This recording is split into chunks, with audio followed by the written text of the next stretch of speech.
The king is dead. Long live the king.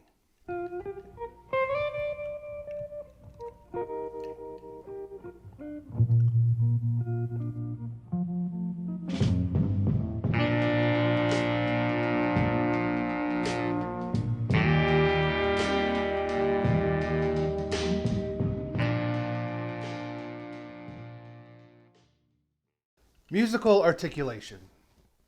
That's the topic we're going to discuss here tonight. There are so many ways to articulate music, but some common methods are pizzicato, staccato, marcato, and legato. I know they all sound like Starbucks sizes, but I promise that they're not. They're actually far more complicated than anything you're going to get at Starbucks. So in choosing an articulation, you're choosing an idea or mood for how your notes are going to be sounded. But I guess more simply, you're choosing the length and the velocity of it as well. You see, developing all of these moods or these methods of playing, well, this is something that happened as classical music was developing in Western culture. We tied the way we sound our notes to our musical narratives, and naturally, we started associating a plucked string with a specific emotion or idea. Opera employs this to great effect, in fact. So to best explain it though, I really think I probably just need to show you or let you hear what I'm talking about. So we'll just start with a few of the ones I mentioned earlier. So first we have pizzicato. Pizzicato sounds like this. You can tell it has kind of a light, mischievous tone. Kind of sounds like Bugs Bunny sneaking up behind Elmer Fudd. It can also add a light, melodic, and percussive flavor when you're playing it in a muted fashion. And then we have staccato. Staccato sounds like this. This has a more rigid flavor to it. It feels tight and focused. It also might communicate frustration. There's a scene in the TV series John Adams where John is listening to the Senate argue, and the accompanying song from this scene is called Adams in the Cold. It's one of my favorite songs in kind of all of film. It utilizes piano playing in a staccato articulation with very, very great effect. Next is marcato. This is less severe than staccato. Marcato is a lightly held note, or shortly held note maybe. You hear the warmth of the instrument, but it's cut short. It teases your ear for a moment only to be pulled back.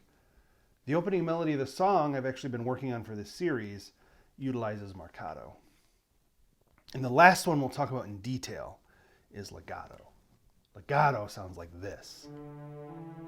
And this is probably my favorite articulation. It's full and rich and can convey all sorts of mood and idea. It can be romance, it can be heartbreak, elation, or sadness. It takes on the greater narrative of your music, and it is probably the most versatile of all the articulations. So as we move into the music room, we'll touch on some more articulations. There's a bunch of them. Those are the four big ones you hear in most symphonies or in most orchestral music. And I think it just helps a little bit to know what that is. And if anything, it'll help you at a dinner party one day when you can go, oh, I love these marcato moments in this Mozart song. Pass me my monocle. All right, so this week we've been talking about articulation. So I'm going to take it back to the beginning of the song. And just briefly, we're not going to spend a bunch of time there, but I'm going to just walk you through some articulations I've used just to give you an idea of how they're employed. So all three of these lines are marcato. So we'll go back to the first one.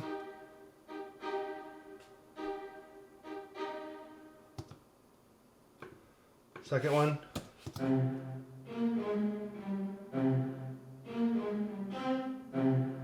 You hear the muting at the end of the bow. And then lastly, I think this is just bass. I don't know how well you can hear that.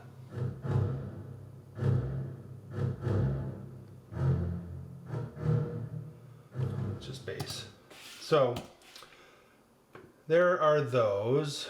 I don't know if you call this an articulation.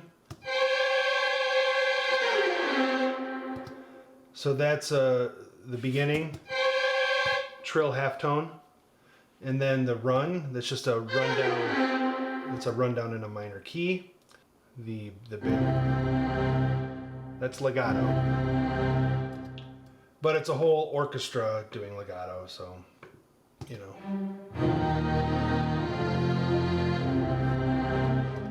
Anyway, so there's that, and then I have some pizzicato in the second section. So it's an entire orchestral pizzicato.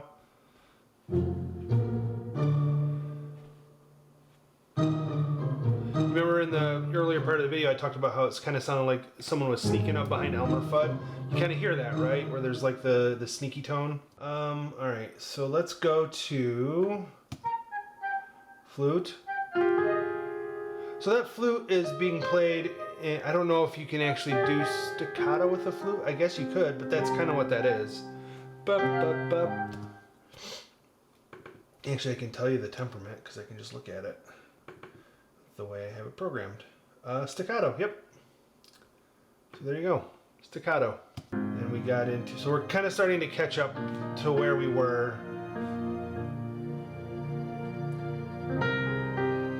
So we're leaving this like nice precious little piece section, and it's starting to get big and kind of expand its volume and its loudness and its intensity.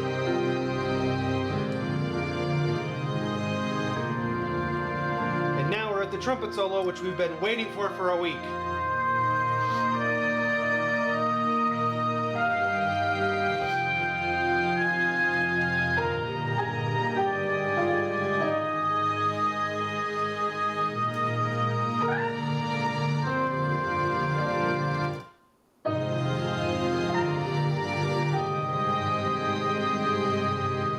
This section, I don't know if it's going to be a full 2 minutes like we've been doing before, but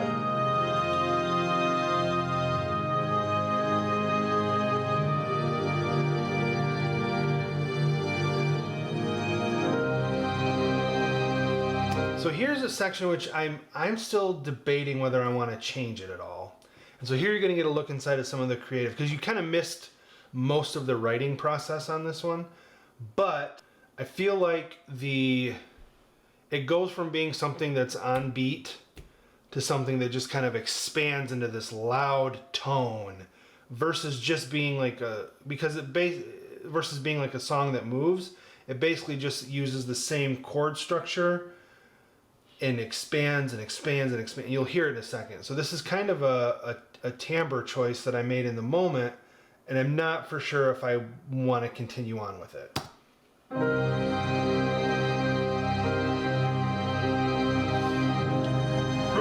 So it's just gonna continue expanding.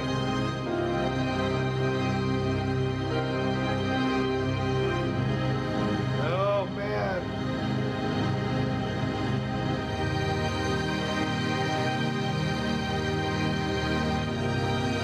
See, I'm off time.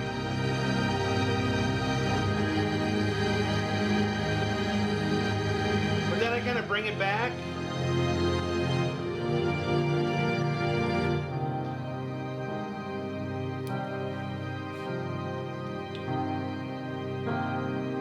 And then we have a glissando.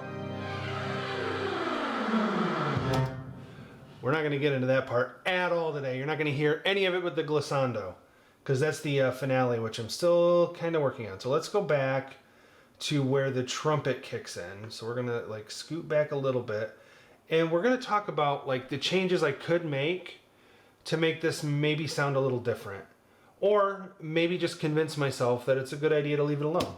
I don't know yet. So this is very pretty. It's very like kind of building to a place, giving you an idea of what's to come, because that big giant orchestral tone is going to hit after this trumpet solo. And that, what I love about classical music is the way the instruments come forward and backward in solos. You get that in jazz as well, but like rock and roll and stuff, it's like lead guitar singer, very rarely you see, like you might get a drum solo or a bass solo here and there, but it's not like a constant change. One one thing I've thought about here, because this is just a string section, it's a full string section. What if I changed it to the full orchestra? What would that sound like? So this is kind of, I don't know what it's going to sound like. It might sound bad. It might sound really, really bad. Especially considering this line in the thing goes back to like minute 3.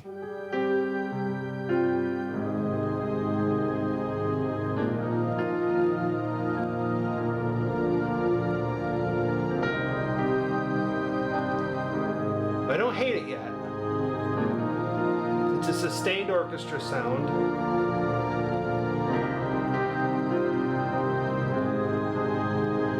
It's most of the... Oh, that's really nice. This might flip the script for me. You're seeing some creative action right now. I literally just changed the voicing, but see, I think this is going to be an issue because the program I'm using, which when I put all this stuff up on the internet for you to use, I'm using the UVI Orchestral Suite plugged into Logic, which is an app. But so if you don't have those two things, when I like upload everything eventually, you're not gonna be able to use the actual digital audio workstation files. I'll still put up. I'm gonna try and put up MP3s of every layer so you can kind of layer them together, but you won't have quite the intricate and granular control that you would have if you have the Orchestral Suite and Logic.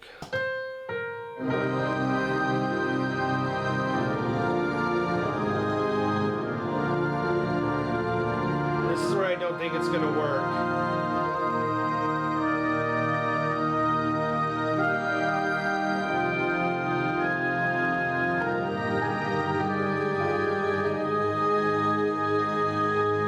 Because the orchestra is too big and it's overshadowing, so it's really just got to stay strings. Watch this. This is a little change in the articulation of the entire string section.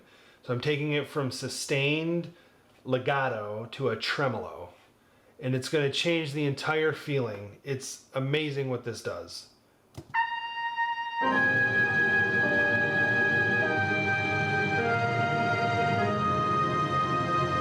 Do you hear it?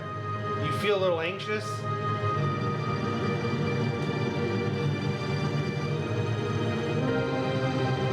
This is if I switch it to marcato.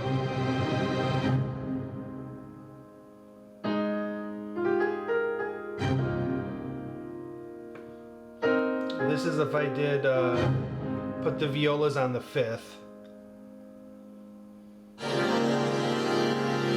It's really gross. We don't want to do that. Pizzicato.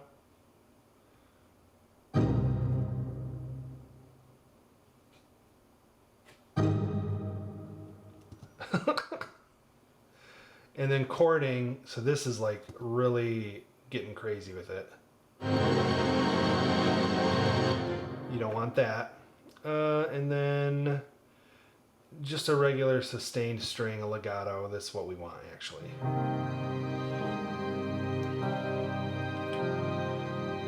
The other thing I've thought about doing is just changing it entirely to an ensemble of like cello instead of having... So let's go back and see what it would sound like as just cellos, and then I can fill it in with an orchestra separately. Like if... I'm already not liking it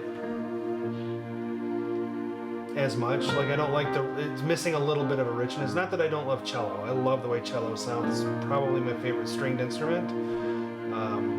Sorry, Michael. Michael's a friend. You should pick up cello though. I don't know, it's starting to sell me. I like how this sounds.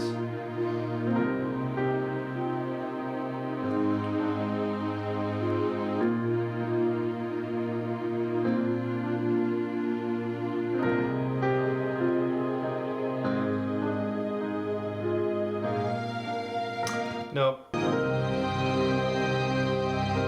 in time there. It's in time there. And we start to lose it right here. Came in a little early. A little earlier. And now we're like crossing the measure timeline.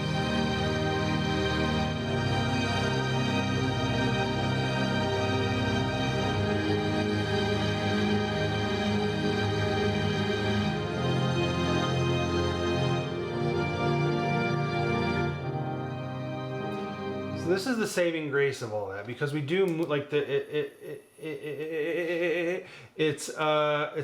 was a choice I made to just kind of like exit the constraints of kind of the time signature that we were in, just to make this tone and like the sounds you were hearing like huge, and like it was a moment where nothing mattered anymore, and we just kind of like everything slowed down, and then we come back in on time with this giant held note that's basically being held by the entire orchestra.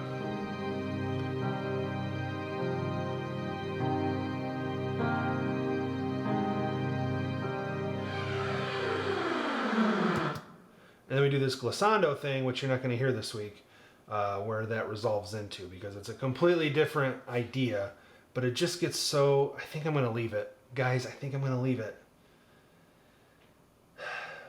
But what could I do? What could I maybe like tag onto it that would, other than the piano? The problem is you can't really tag into it because it drops out of time, or rather it slows down. It does like this slowing of tempo within the piece. So like the way a digital workstation looks like is everything's on a grid basically. So you know what measure you're on, you know what the beat is, everything.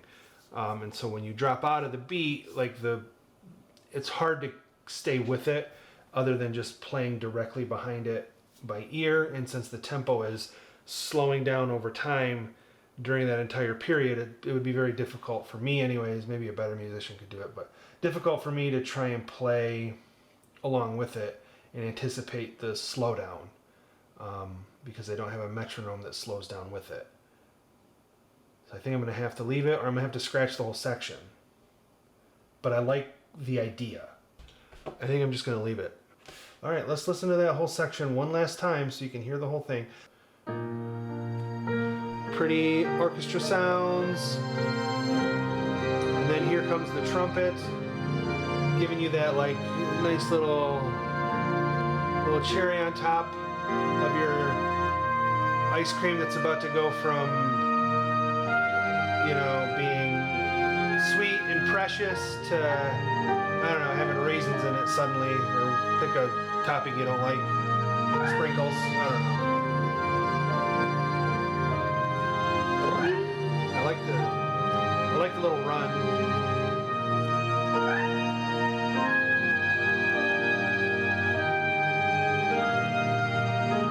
There was sorry, I'm going back into things. There's a little dissonance there if you heard it. It was intentional too.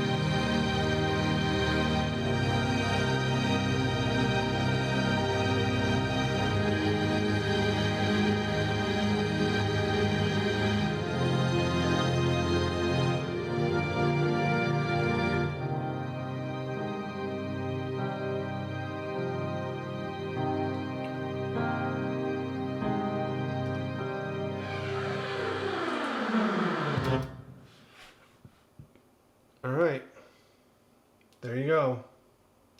That's what you're getting this week. A little doom and gloom.